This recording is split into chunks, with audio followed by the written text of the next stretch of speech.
হযরতুল আল্লাম শহীদ মরহুম আল্লামা দেলোয়ার হোসেন সাঈদী রাহিমাহুল্লাহ ওনার স্মৃতি বিজড়িত আজকের এই ঐতিহাসিক প্যারেড ময়দানের তাফসিরুল কোরআনের প্রোগ্রামে সব আছে। স্টেজ আছে, শ্রোতা আছে, প্যান্ডেল আছে, মিডিয়া কাভারেজ আছে, কিন্তু আমাদের কলিজার টুকরাটা আমাদের মাঝে নাই।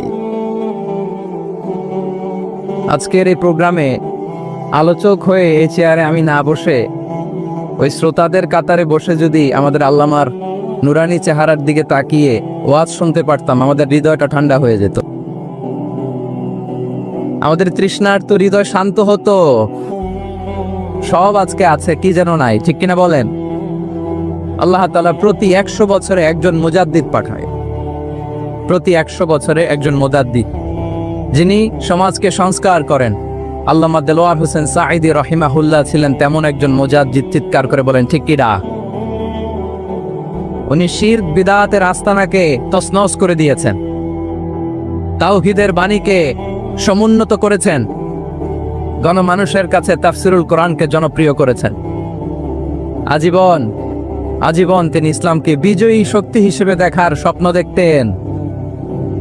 এত প্রাঞ্জল ভাষা, এত চমৎকার আধুনিক প্রেজেন্টেশন, গণমানুষের কাছে কোরআনের তাফসিরকে এভাবে জনপ্রিয় করে তোলার মতো ব্যক্তিত্ব আল্লামা সাঈদী ছাড়া দ্বিতীয় কেউ এই বাংলার ভূখণ্ডে নাই।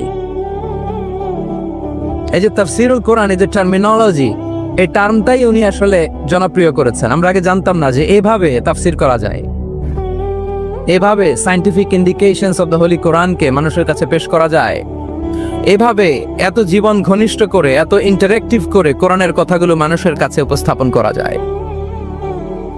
উনি অন্যায়ের বিরুদ্ধে সবসময় সোচ্চার ছিলেন, প্রতিবাদী কণ্ঠস্বর ছিলেন। ওনার আলোচনা শুনলে দেহের রক্ত টকবক করে ফুটতে থাকতো। আল্লাহু আকবার, আল্লাহু আকবার, আল্লাহু আকবার। He was a strong mouthpiece of Islamic revivalism. Islamic জাগরণের স্ট্রং মাউথপিস ছিলেন আল্লামা সাঈদী রাহিমাহুল্লাহ। অনেক দোয়া পেয়েছেন, আমরা পড়েছি, এমন জীবন তুমি করিবে গঠন, মরণে হাসিবে তুমি, কাঁদিবে ভুবন। গোটা বিশ্বকে তিনি কাঁদিয়েছেন। আল্লামা যখন ইন্তেকাল করলেন, আমি তখন মালয়েশিয়া থেকে যুক্তরাষ্ট্রে একটা কনফারেন্সে যোগ দিতে যাচ্ছি, কাতার এয়ারলাইন্সে। মালয়েশিয়া থেকে দোহাতে নামলাম। দোহায় যখন আমার ট্রানজিট, তখন শুনতে পেলাম যে আল্লামা বিদায় নিয়েছেন। সোশ্যাল মিডিয়ায় শুনে বিশ্বাস করতে পারলাম না। মুহূর্তের মধ্যেই মাসুদ সাঈদী ভাইকে মেসেজ করলাম, উনি কোনো উত্তর দিতে পারলেন না। মাসুদ ভাইয়ের সাথে যখন কোলাকুলি করি, আমাদের শামীম ভাইয়ের সাথে যখন কোলাকুলি করি, মনে হচ্ছে আল্লামা সাঈদীর ঘ্রাণ পাই। শরীরটা লিটারালি কাঁপছিল, নিজেকে মানাতে পারছিলাম না, বিশ্বাস করতে পারছিলাম যে আসলে আল্লামা বিদায় নিয়েছেন। ইন দ্য মিন টাইম আমার সেকেন্ড ফ্লাইট, দোহা টু নিউ ইয়র্ক, 12 ঘন্টার ফ্লাইটে উঠলাম। ইন্টারনেট থেকে বিচ্ছিন্ন হলাম। নামার পরে শুনলাম আল্লাহু আকবার, যেখানে ওনাকে কবরস্থ করার কথা ছিল সেখানেও কবর দিতে দেয়া হয় নাই। ছবিগুলো দেখতে লাগলাম, হাসিমাখা মুখ, হাসিমাখা নিথর দেহটা, মরণে হাসিবে তুমি, কাঁদিবে ভুবন। From east to west, from north to south, the entire globe, গোটা বিশ্ব ওনার জন্য কেঁদেছে, গোটা বিশ্ব কেঁদেছে। কাবার গিলাফ ধরে ধরে মানুষ চিৎকার করেছে। এর চেয়ে শ্রেষ্ঠ মৃত্যুকার হতে পারে? আমাদের আল্লামার আর কি পাওয়ার ছিল বলেন? আর কি পাওয়ার ছিল? কুল্লু নাফসিন যায়িকাতুল মাউত, যারাই দুনিয়াতে আসবে তারা ইন্তেকাল করবে, এটা আমরা মেনে নেই, এটা আমরা জানি। কিন্তু অবাক করা বিষয় হচ্ছে, আমরা আজও জানি না আমাদের আল্লামার মৃত্যু কি স্বাভাবিক হয়েছে নাকি এটা পরিকল্পিত মেডিকেল কিলিং ছিল। এটা যে পরিকল্পিত মেডিকেল কিলিং ছিল, এটা ধারণা করার পেছনে অনেক কারণ আছে। তিনি আধিপত্যবাদের বিরুদ্ধে সোচ্চার ছিলেন, ফ্যাসিবাদের বিরুদ্ধে সোচ্চার ছিলেন, রাজনৈতিক প্রতিহিংসার শিকার ছিলেন। এজন্য এটা মেডিকেল কিলিং হতে পারে এ ধারণা আমরা করতেই পারি। আওয়াজ করে বলেন ঠিক কিনা? যে সময়টা আমরা কাটাচ্ছি, এত সুন্দর সময় বাংলাদেশ আর পাবে না। আমাদের জন্মের পর থেকে এরকম চমৎকার সময় আমরা পাই নাই। এটাই আসল সময়। আমরা ইন্টারিম গভর্নমেন্টের কাছে দাবি জানাই, উচ্চতর তদন্ত কমিটি করে এটা কি হত্যাকাণ্ড ছিল নাকি স্বাভাবিক মৃত্যু ছিল, এই রিপোর্ট গণমানুষের কাছে প্রচার করে জানাতে হবে। এই দাবির সাথে কি সবাই আপনারা একমত? কারা কারা একমত হাত তুলে দেখায়রা। প্রিয় চট্টলাবাসী, আল্লাহ তাআলা তার এই মুখলেস গোলামকে তার জান্নাতুল ফেরদাউসের মেহমান হিসেবে কবুল করুক, তার জীবনের সকল খেদমাগুলোকে কবুল করুক, জান্নাতুল ফেরদাউসের আলা মাকামে তাকে মেহমান হিসেবে কবুল করুক। আল্লামা শহীদ দেলোয়ার হোসেন সাঈদী রাহিমাহুল্লাহ, উনি ছাড়াও এই ঐতিহাসিক ময়দানে কথা বলেছেন আল্লামা লুৎফুর রহমান রাহিমাহুল্লাহ। চলে গিয়েছেন আমাদেরকে ছেড়ে। তিনি বলতেন, ইনশাআল্লাহ মিজান আবার আসবে।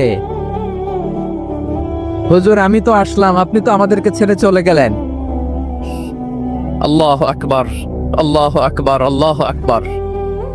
গলায় কোনো সুর ছিল না, সুর দিয়ে কথা বলতেন না, কিন্তু এত চমৎকার শব্দের বুনন, এত চমৎকার প্রেজেন্টেশন, এত চমৎকার ভাবে ঐতিহাসিক বর্ণনাগুলো তিনি উপস্থাপন করতেন। মন্ত্রমুগ্ধ হয়ে আমরা আল্লামা লুৎফুর রহমানের কথা শুনেছি। আমরা হযরতুল আল্লাহ লুৎফুর রহমান রাহিমাহুল্লাহর জন্য এই বিশাল ময়দান থেকে দোয়া করছি, আল্লাহ তাআলা তুমি তোমার এই খাদেমকে জান্নাতের মেহমান হিসেবে কবুল করে নাও। আরো অনেক আল্লামারা এখানে কথা বলেছেন, বিশেষ করে বাইতুল শরফের মরহুম পীর সাহেব হুজুর থেকে শুরু করে আরো যারা যারা তারকাতুল্য ওলামায়ে কেরাম এই চট্টগ্রামের ময়দানে কথা বলেছেন, আলো ছড়িয়েছেন। আমরা এই লক্ষ লক্ষ তাওহীদি জনতাকে নিয়ে তাদের জন্য দোয়া করছি, আল্লাহ তাআলা ওনাদের জীবনের সকল ভুল ত্রুটি ক্ষমা করে দিয়ে তাদেরকে জান্নাতুল ফেরদাউসের মেহমান বানিয়ে নিক। আমরা এই ঐতিহাসিক প্যারেড ময়দানের প্রোগ্রাম থেকে স্মরণ করতে চাই 24-এর ছাত্র নাগরিক অভ্যুত্থানে আমার যে সমস্ত ছাত্র নাগরিক ভাইয়েরা দেহের তাজা রক্ত বিলি দিয়ে নতুন বাংলাদেশ আমাদেরকে উপহার দিয়েছে। বিশেষ করে আপনাদের এই চট্টগ্রামের শহীদ ফয়সাল, শহীদ ওয়াসিম সহ সকল শহীদকে আল্লাহ তাআলা কবুল করুক। আমরা সবাই পড়ি আমিন। প্রিয় ভাইয়েরা, আমি নগণ্য একজন কোরআনের ছাত্র, এত বিশাল মঞ্চে এত বড় প্ল্যাটফর্মে কথা বলা আমার জন্য সাজে না। তারপরও আমাদের মুরব্বীরা আমাদের ডানে বায়ে বসে আছেন, ওনাদের আদেশ ক্রমে, ওনাদের অনুমতি ক্রমে কিছু কথা আজকের এই ঐতিহাসিক প্রোগ্রামে আপনাদের সামনে উপস্থাপন করার চেষ্টা করব। ওমা তৌফিক ইল্লা বিল্লাহ। প্রিয় ভাইয়েরা, 5 দিন ব্যাপী এই তাফসিরুল কোরআনের প্রোগ্রামে অনেক ওলামা হযরত কথা বলেছেন। যারা কোরআন সুন্নাহ থেকে আমাদেরকে কোরআনের কথাগুলো শোনালেন, আমরা যেন সেগুলো আমল করতে পারি, আল্লাহ আমাদেরকে তৌফিক দান করুক। শুরুতে আমাদের নিয়তটাকে খালেস করে নেওয়া দরকার। এই যে গ্যাদারিং, এই যে হিউজ শোডাউন, এগুলো যদি আমাদের নিজেদেরকে পরিবর্তন না করে তাহলে এতে কোনো লাভ নাই। জোরে বলেন ঠিক কিনা? এই প্রোগ্রাম যদি আমাদের জীবনকে পরিবর্তন করে, আমাদের চিন্তার ডিএনএ কে চেঞ্জ করে দেয়, তাহলেই চট্টগ্রামের প্যারেড ময়দান সার্থক। আসুন আমরা চিন্তাকে খালেস করে নেই। আমরা সবাই নিয়ত করি যে যতটুকু কথা আমরা কোরআনের আলোকে শুনবো, আমলের নিয়তে শুনবো ইনশাআল্লাহ। বলেন সবাই। আপনারা সবাই ঠিকঠাক আছেন তো? কখন আসছেন আপনারা? সবাই আসছেন কখন? সকালে, কেউ দুপুরে, 9টায়? আল্লাহ আল্লাহ আল্লাহ। দুপুরের খাবার খাওয়ার সুযোগ হয়েছিল? খান নাই? রোজা রাখছে? আহা, আমি কি দিয়ে বিদায় দেব আমার এই ভাইগুলোরে? আল্লাহ তুমি আমার ভাইগুলোরে কবুল করো। ইসলামের পক্ষের এই গণজোয়ারকে আগামীর বাংলাদেশের ইসলামের জন্য তুমি কবুল করো। যেই ভালোবাসা ইসলামের জন্য হয়, যেই গণজোয়ার কোরআনের জন্য হয়, পৃথিবীর কোন শক্তি দিয়ে সেটাকে আটকানো যায় না। জোরে বলেন ঠিক কিনা? এজন্য গ্রাজুয়ালি, সিস্টেম্যাটিক্যালি, মেথোডোলজিক্যালি আমাদেরকে আগাতে হবে, শুধু আবেগ দিয়ে নয়। বিবেকেরও দরকার আছে না নাই?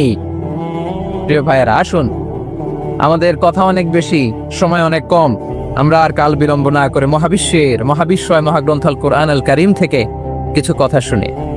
আমি যে টপিকটা নিয়ে আজকের ঐতিহাসিক চট্টগ্রামে প্যারেড ময়দানের তাফসিরুল কোরআন প্রোগ্রামে আলোচনা করব, সেটা হচ্ছে সূরাতু আন-নাহলের 90 নম্বর আয়াত নিয়ে কিছু কথা আমরা উপস্থাপন করবার চেষ্টা করব ইনশাআল্লাহ। আমার খুতবার শুরুতেই আপনারা মোটামুটি আন্দাজ করে ফেলেছেন যে আমি কি নিয়ে আলোচনা করব, কারণ যে আয়াতটি আমি তেলাওয়াত করেছি এই আয়াতটি প্রায়শই এই ভূখণ্ডে বাংলাদেশে জুমার দিনে খতিব সাহেবরা দ্বিতীয় খুতবা শেষের দিকে পড়ে না? কি কমন পড়ছে? ইন্নাল্লাহা ইয়া'মুরু বিল আদলি ওয়াল ইহসান ওয়া ইতাই যিল কুরবা ওয়া ইয়ানহা আনিল ফাহশাই ওয়াল মুনকারি ওয়াল বাগি ইয়াইদুকুম লাআল্লাকুম তাযাক্কারুন। মুখস্থ আছে না সবার? আসুন আমরা এই আয়াতের সরল অর্থ, এর মর্মবাণী, এর সংক্ষিপ্ত তাফসীর সবাই মিলে আজকের এই প্রোগ্রাম থেকে উদ্ধার করার চেষ্টা করি। আপনারা মনোযোগী আছেন তো? ইনশাআল্লাহ। এই আয়াতটা অনেক কম্প্রিহেন্সিভ একটা আয়াত। সাইয়েদনা আব্দুল্লাহ ইবনে মাসউদ রাদিয়াল্লাহু তাআলা আনহু উনি বলেছেন, ইন্নাহা মিন আজমাই আয়াতিল কুরআন। এটা কোরআনের সবচেয়ে জামে মানে আয়াত। যদিও ছোট্ট আয়াত, অল্প কিছু কথামালা, কিন্তু তিনি বলতেন এটা কোরআনের সবচাইতে জামে মানে সবচেয়ে কম্প্রিহেন্সিভ একটা আয়াত, যেখানে কথা কম, শব্দ কম, কিন্তু এটার দোতনা, এটার আবেদন, এটার মিনিং অনেক বেশি। সুবহানাল্লাহ। এই আয়াতে আল্লাহ তাআলা বেসিক্যালি আমাদেরকে তিনটা বিষয়ে আদেশ করেছেন আর তিনটা বিষয়ে বারণ করেছেন, মানে নিষেধ করেছেন। আওয়াজ করে বলুন, আদেশ করেছেন কয়টা? প্রিয় চট্টলার ভাইয়েরা, আমার মতে যে তিন আঙ্গুল উঁচু করে বলেন, আদেশ করেছেন কয়টা? আবার নিষেধও কয়টা? মানবো তো আমরা? ইনশাআল্লাহ বলেন সবাই। 3 do's and 3 don'ts, do's and don'ts। তিনটা আদেশ, তিনটা নিষেধ। এই তিনটা আদেশ আর তিনটা নিষেধের ভেতরে আল্লাহ তাআলা গোটা ইসলামী শরিয়ার মূল নির্যাসকে ঢুকিয়ে দিয়েছেন। সুবহানাল্লাহ। এই ছোট্ট একটা আয়াতে গোটা ইসলামী শরিয়ার, the gist, the cream of the creams, গোটা ইসলামী শরিয়ার মূল নির্যাসকে আল্লাহ ঢুকিয়ে দিয়েছেন। তিনটা আদেশ আর তিনটা নিষেধ। আসুন আমরা সরাসরি কোরআন থেকে শুনি, সবাই পড়ুন। আউযু বিল্লাহি মিনাশ শাইতানির রাজীম। বিসমিল্লাহির রহমানির রহিম। ইন্নাল্লাহা ইয়া'মুরু বিল আদলি ওয়াল ইহসানি ওয়া ইতাই যিল কুরবা ওয়া ইয়ানহা আনিল ফাহশাই ওয়াল মুনকারি ওয়াল বাগি ইয়াইযুকুম লাআল্লাকুম তাযাক্কারুন।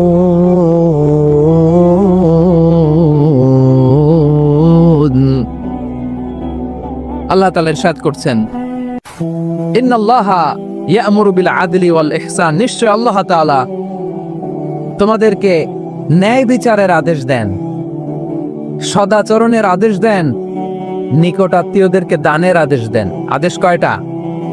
আওয়াজ করে সবাই বলুন তো কয়টা? নিশ্চয় আল্লাহ তাআলা তোমাদেরকে ন্যায় বিচারের আদেশ দেন,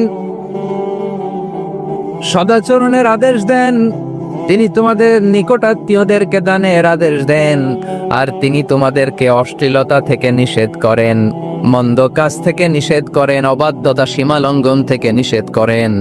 তিনি তোমাদেরকে উপদেশ দেন যাতে তোমরা শিক্ষা গ্রহণ করো। সুবহানাল্লাহ। উপদেশ দিচ্ছে স্বয়ং কে? তিনটা জিনিসের আদেশ। ইয়া'মুরু বিল আদল, সুবিচার, ন্যায় বিচারের আদেশ তিনি দেন।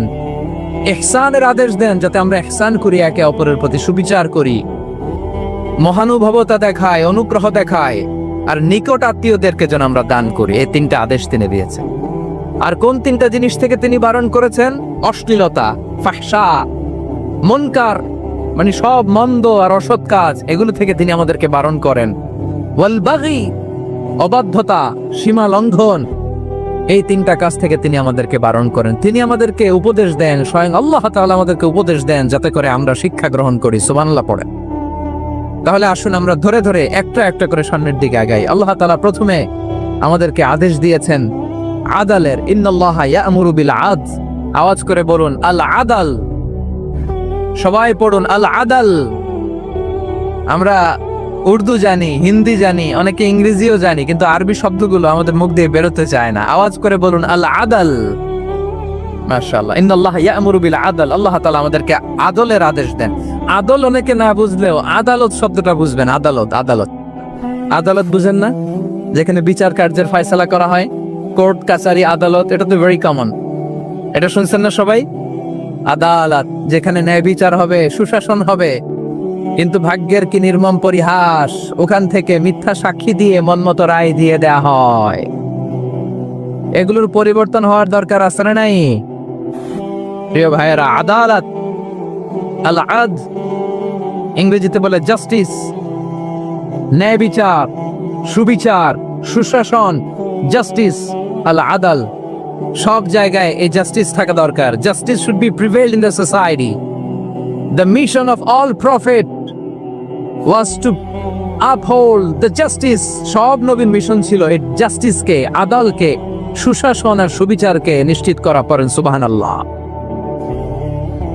And the core message of every divine scripture was to uphold justice. পৃথিবীর সব আসমানি কিতাবের মূল শিক্ষা ছিল এই জাস্টিসকে সমাজে এনশিওর করা, সুবিচার, সুশাসনকে এনশিওর করা। তাহলে প্রিয় ভাইয়েরা, আমরা বুঝতে পারলাম আল আদ শব্দের মানে হচ্ছে ইনসাফ বা সুবিচার বা ন্যায় বিচার। এটা হচ্ছে একটা general meaning, very general meaning. আপনি যদি ইন ডেপথ বুঝতে চান, আরো ভেতরে যান, তাহলে আদাল মানে হচ্ছে সমন্বয়, আদাল মানে হচ্ছে ভারসাম্য, ব্যালেন্স। আদাল মানে হচ্ছে মধ্যম পন্থা। সুবহানাল্লাহ পড়েন। কারণ সব সময় সমান সমান হইলেই সুবিচার হয় না। কথা কি বুঝতেছেন? ইসলামের দ্য কনসেপ্ট অফ আদাল, এটা এমন আদাল, এটা সব সময় সমান সমান নয়। যখন সমান সমান দেয়া দরকার, ইসলাম সমান সমান দেয়।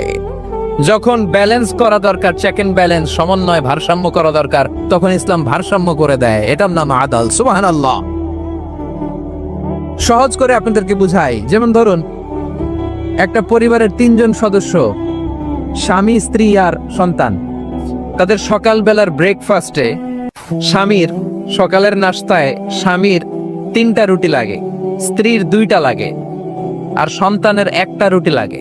এখন আমি যদি সমান সমান করে আদল করতে চাই, সবাইকে যদি 3টা করে রুটি দেই, তাহলে স্বামী বেচারার জন্য ঠিক আছে, কি বলেন? কথা কি বুঝতেছেন না কষ্ট হয়ে যাচ্ছে? যদি সমান সমানের নিয়মে আগাই, তাহলে 3টা করে যদি রুটি দেই, স্বামীর জন্য ওকে, কিন্তু স্ত্রীর জন্য 1টা বেশি হয়ে যায়। আর সন্তানের জন্য কয়টা বেশি হয়? আচ্ছা, এই তো বুঝতেছেন, মাশাআল্লাহ। আচ্ছা, 2টা করে যদি সবাই দেই সমান সমান নীতিতে, তাহলে স্ত্রীর জন্য, স্ত্রী বেচারির জন্য ঠিক আছে, কিন্তু স্বামীর কয়টা কম পড়ে? আর সন্তানের বেশি হয়ে যায় কয়টা? আচ্ছা, সমান সমান নীতিতে সবাইকে যদি সকালের নাস্তার জন্য 1টা করে রুটি দেই, সন্তানের জন্য ঠিক আছে, কিন্তু স্ত্রী বেচারির কম পড়ে কয়টা? স্বামীর কম পড়ে কয়টা? 2টা। কথা কি বুঝতেছেন? আর আমি যদি স্বামীকে দেই 3টা, স্ত্রীকে দেই 2টা, আর সন্তানকে দেই 1টা, তাহলে কারো অপচয় হবে না। যার যতটুকু দরকার ঠিক ততটুকুই কাজে লাগবে। চিল্লায় বলেন ঠিক কিনা? এটাই হচ্ছে ইসলামের আদাল, যেখানে যার যতটুকু দরকার তাকে সেখানে ঠিক ততটুকু দিয়ে দেওয়ার নামই হচ্ছে আদাল। চিল্লায় পড়েন আল্লাহু আকবার। রব্বুল আলামিন বলেন, ইউসিকুমুল্লাহু ফি আওলাদিকুম লিলযাকারি মিসলু হাযযিল উনসায়াইন। আল্লাহ তোমাদেরকে ওসিয়ত করেন, তোমাদেরকে আদেশ দেন